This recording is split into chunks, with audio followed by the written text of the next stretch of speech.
Petit addendum à l'épisode 1, qui n'est pas exactement une deuxième partie de l'épisode 1, mais un point de détail qui aurait pu être utile entre l'épisode 1 et l'épisode 2.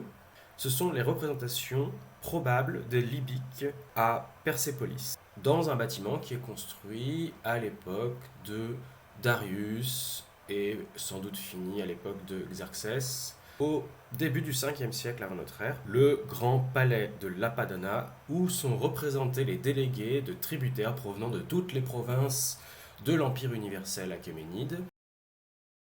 Alors voilà un petit peu à quoi ça ressemble. On a des vignettes, des cases séparées chacune par un cyprès, et donc entre chaque cyprès, on a un peuple, les délégués ressortissants d'une province, d'un groupe politique, d'un groupe ethnique, une région. L'ensemble des délégués, tributaires, processionnels, réels, humains, passaient devant ce mur de délégation qui les représentait eux-mêmes comme une photographie des protocoles de délégation auprès de l'empereur universel Darius. Donc c'est le mur oriental, le mur est du grand palais de Lapadana, qui est représenté en rouge ici, c'est la plus grande structure, la plus impressionnante, la plus majestueuse de l'ensemble du complexe palatial de Persépolis. Parsa. Le mur des délégués se trouve le long de ce grand escalier, la partie sud du grand escalier oriental. Et il y a donc une possibilité de faire un schéma avec les reconstitutions hypothétiques, parce que les vignettes ne sont pas légendées, on est obligé un petit peu de deviner. L'ordre général, c'est plus on se rapproche du Fars, le pays des Perses achéménides, et plus on est en haut de l'escalier, à droite. L'escalier se trouve à l'extrême droite du grand mur. Et plus on est à l'opposé, et plus on est loin du centre du pouvoir, et moins on est une province, et plus on est un royaume vassal, client, tributaire, voire vaguement allié. Et c'est le cas tout au bout où on a les Libyens, donc les Nord-Africains, les Berbères, et les Nubiens, les populations à l'époque de l'Empire de Méroé, qui sont donc au sud de l'Égypte, jusqu'à la région de Khartoum actuelle. Alors au centre, on est par rapport à des populations qui ne sont ni tout à côté de la Confédération des Mèdes et des Perses, ni aux extrémités du monde connu, la Bactriane, l'Arakosi qui est au sud de la Bactriane, c'est le pays des Pashtuns actuels, le Gandhara qui est le pays des cousins des Pashtuns qui sont dans la plaine au nord du Pakistan actuel, Siti, le pays des Sakas qui se trouve donc dans les plaines du Kazakhstan actuel, et puis la Ionie, la Grèce, aux confins de l'Anatolie qui est bien contrôlée par le pays achéménide et la Grèce qui en est une marge. De l'autre côté, à droite, plus on se rapproche de la Perse, on a l'Arménie et l'Élam qui sont tout près de la Médie. Et on a également, un peu plus loin vers le sud, vers la gauche du grand escalier, la partie, au nord-est de l'Iran, la Babylonie, l'Irak central, la Lydie, que j'ai mis par erreur en deux exemplaires. Il y en a un des deux qui est la Cappadoce en réalité. Donc c'est la Cappadoce et la Lydie, donc l'Anatolie, territoire centraux pour l'Empire, la Syrie, avec les moutons de l'élevage des steppes araméennes. Alors un exemple du centre, les Grecs, à gauche, qui apportent des pelotes de fil et des tissus de leur industrie textile, et les Arakosiens, les Pashtuns, les Afghans, avec un chameau de Bactriane.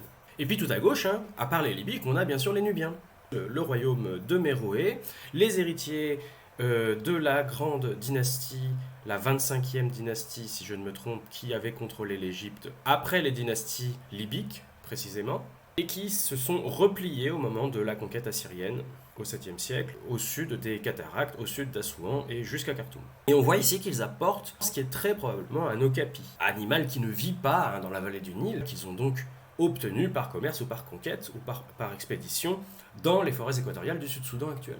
On voit que chaque délégation est dirigée par un émissaire perse.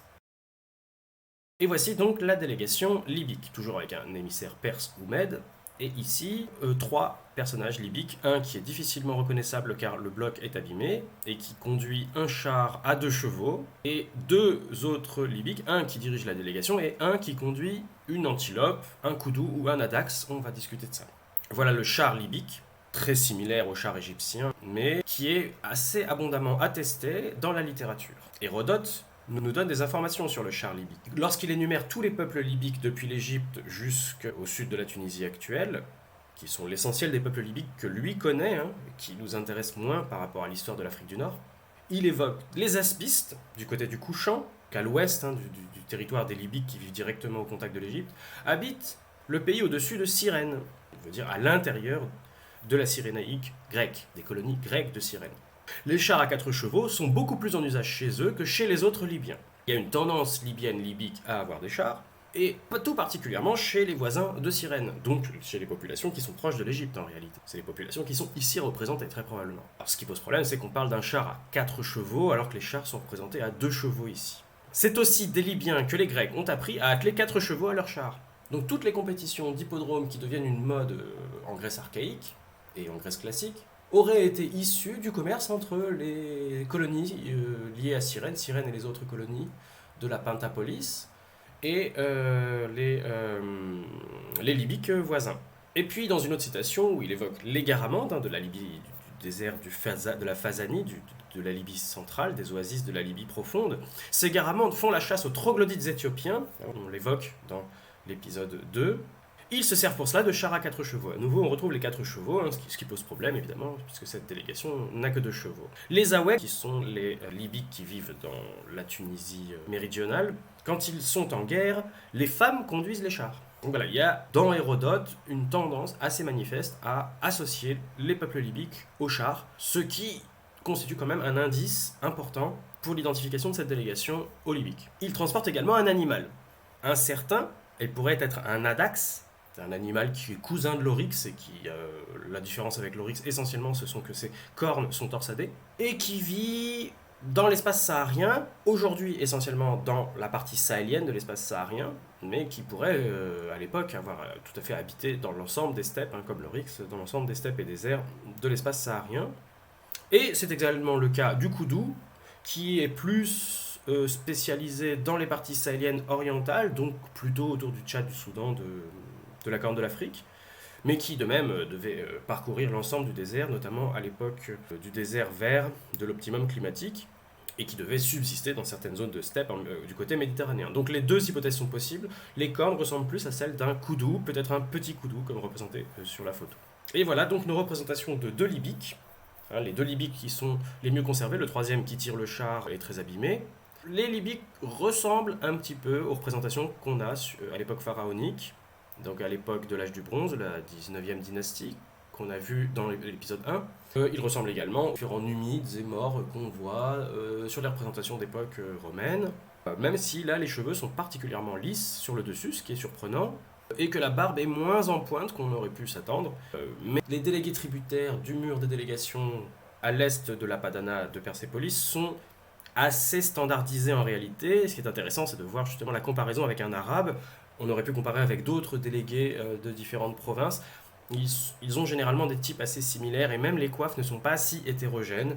Malgré tout, ce qui est intéressant, c'est de voir que globalement le libyque et l'arabe, les populations qui vivaient en Transjordanie essentiellement, sont considérées comme des populations qui se ressemblent, ce qui rappelle les rapprochements que font les auteurs gréco-romains entre les populations libyques nomades et semi-nomades et les populations arabes nomades et semi-nomades.